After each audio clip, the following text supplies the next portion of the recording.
Ambedkar Nagar Lok Sabha seat पर मतदान संपन्न हो गया है। ऐसे में हम यहाँ के पत्रकारों से, वरिष्ठ पत्रकारों से जानने का प्रयास करेंगे कि क्या रहा इस चुनाव में, क्या मुद्दे हावी रहे। सबसे पहले हम आपको मेहमानों का परिचय करा दें। हमारे साथ हैं अजीत सिंह जी, हिंदुस्तान से हैं। राम सकल जी हैं, ये दैनिक भास्कर से हैं। अवधेश प्रताप सिंह हैं, ये एनबीटी से हैं। और अखिलेश तिवारी हैं, ये राष्ट्रीय सहारा से हैं। तो सबसे पहला सवाल मैं आपसे लेना चाहूँगा, ये बताइए चुनाव में आपने क्या देखा, क्या लगा आपको? चुनाव यहाँ पे काफ़ी दिलचस्प है। पूरे दिन काफ़ी वोट भी पड़े हैं। समाजवादी पार्टी और भारतीय जनता पार्टी के बीच यहाँ पर सीधा मुकाबला देखने को मिला है। बहुजन समाज पार्टी कहीं ना कहीं यहाँ पर कमज़ोर नज़र आई है। और अब आगे रिजल्ट देखिए क्या होता है। जिस तरह से वोटिंग हुई है, क्या देखते हैं, आपको क्या लगता है? वोटिंग काफ़ी हुई है। मतदाता अपने घरों से निकले हैं। इसमें जागरूकता का भी काफ़ी योगदान रहा है। मतदाता जागरूक किए गए और खुद भी स्वतः भी अब लोग जागरूक हैं और मतदान के लिए वो अपने आप स्वतः निकले घर से। भीषण गर्मी थी, इसके बाद ही मतदान किए हैं। अब पार्टियां अपने तरीके से इसको अपना ये अलग अलग तरीके से अपना निकाल रही कि हमको वोट मिला है या उनको वोट मिला है। लेकिन वोट किसको मिला है ये 4 तारीख को पता चल जाएगा। किसका पलड़ा आप भारी देख रहे हैं? भारी यहाँ पे आप एक किसी पार्टी को नहीं बता सकते हैं। यहाँ पर भाजपा और समाजवादी पार्टी के बाद के बीच बहुत ही नज़दीकी मुकाबला है। और नुकसान किसी को देख रहे हैं आप? नुकसान यहाँ पर बसपा को हुआ है, क्योंकि बसपा का यह गढ़ था अम्बेडकर नगर, उसको कहीं न कहीं यहाँ पर भारी नुकसान मैं देख रहा हूँ। पब्लिक का रुझान आप किस तरफ देख रहे हैं? पब्लिक रुझान आप वही बात घुमा फिरा के पूछ रहे हैं जो मैं बता रहा हूँ कि यहाँ मुकाबला सीधा जो है भारतीय जनता पार्टी और समाजवादी पार्टी के बीच में है। तो रुझान तो आप अब ऐसे तो आप बात करेंगे तो अलग अलग पब्लिक मिलेगी, अलग अलग रुझान मिलेंगे, तो उसको हम कंपाइल नहीं कर पाएंगे ना कि एक साथ किसको बता दें कि क्या क्या रुझान रहा। लेकिन मुकाबला यहाँ पे काफ़ी दिलचस्प है, बहुत नज़दीकी है। तो भैया सबसे पहला सवाल आपसे, इस चुनाव में आपने क्या देखा अभी तक? देखिए, चुनाव ये स्थानीय मुद्दे इसमें गौर पूरी तरह से रहे। जो केंद्र स्तर पर, देश स्तर पर जो मुद्दे थे उस पर लोगों ने वोट किया है। भाजपा जहां 400 पार के नारे के साथ जो है मैदान में थी, वहीं इंडिया गठबंधन ने उसी के विरोध में जो है संविधान का एक अभियान, कैंपेन चलाया, जिसमें यह था कि अगर ये 400 पार भाजपा जो पा जाती है तो वो संविधान बदल देंगे। इसका भी असर मतदाताओं में देखने को पड़ा और जिस तरह से वोटिंग हुई उससे भी अनुमान लगाया जाता है कि मतदाता जागरूक हुए और बहुत तेजी से उन्होंने अपने मताधिकार का प्रयोग किया। किसी पार्टी का नुकसान होते देख रहे हैं आप? नुकसान पहले ये जो है अम्बेडकर नगर, जहाँ तक मामला है तो अम्बेडकर नगर में ये बसपा का बहुत मजबूत गढ़ रहा है। लेकिन अब की बार जो चुनाव प्रचार से ऐन वक्त पर आकाश आनंद को हटाया गया और बाद में बसपा जो प्रमुख हैं मायावती जी का यहाँ कोई कार्यक्रम नहीं हुआ, उससे भी मतदाताओं में उहापोह की स्थिति रही और पूरी तरीके से मतदाता जो बसपा के साथ मजबूती के साथ खड़ा होता था वो खड़ा होता दिखाई नहीं पड़ा। आपको कौन सा मुद्दा हावी रहा है यहाँ दिखा?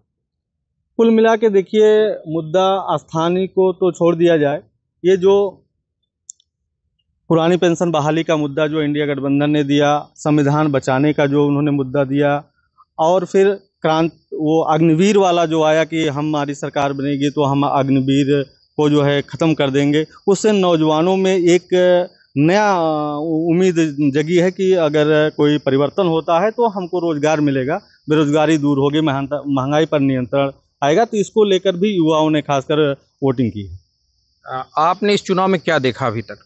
इस चुनाव में राष्ट्रीय मुद्दे भी हावी रहे, स्थानीय मुद्दे भी हावी रहे।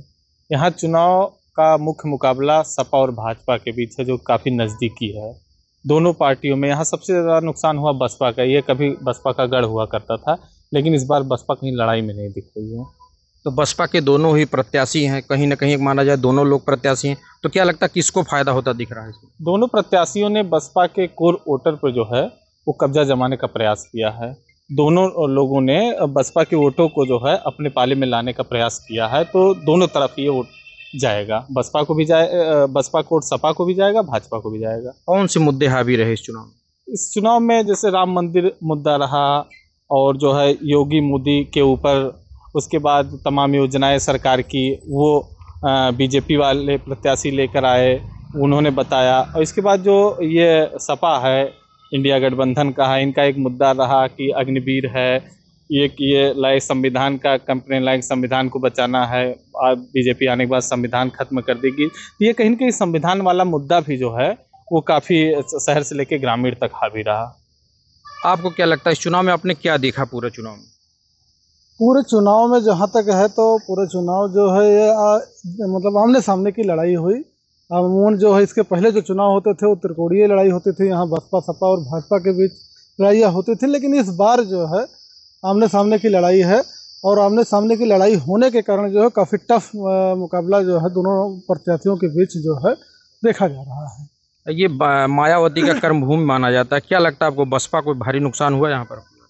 निश्चित तौर पर इस चुनाव में चूँकि ये कर्मभूमि रही है मायावती की, और बसपा के जो है काफ़ी मतलब यहाँ से सांसद चुन के जा चुके इसके पहले, और यहाँ से मतलब पहली बार ऐसा हुआ, ये पहला चुनाव है जब यहाँ बसपा का जो है मतदान मतलब कम दिख रहा है, उसके प्रत्याशी की जो है लड़ाई से बाहर दिख रहा है, न कि तो लड़ाई ही बसपा से होती थी। इसके पहले जो चुनाव होते थे उसमें लड़ाई ही बसपा से होती थी, लेकिन ये पहला चुनाव है जब लड़ाई से बाहर हो गई है बसपा।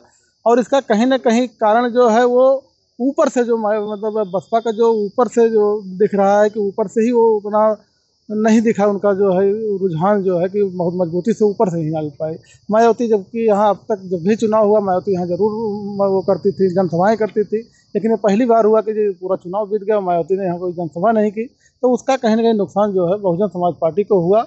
और उसके बाद जो है समाजवादी पार्टी और भाजपा, ये दोनों पार्टियां जो है उस बहुजन समाज पार्टी का जो कोर वोटर है उस वोटर पर सेंधमारी का पूरा प्रयास किया।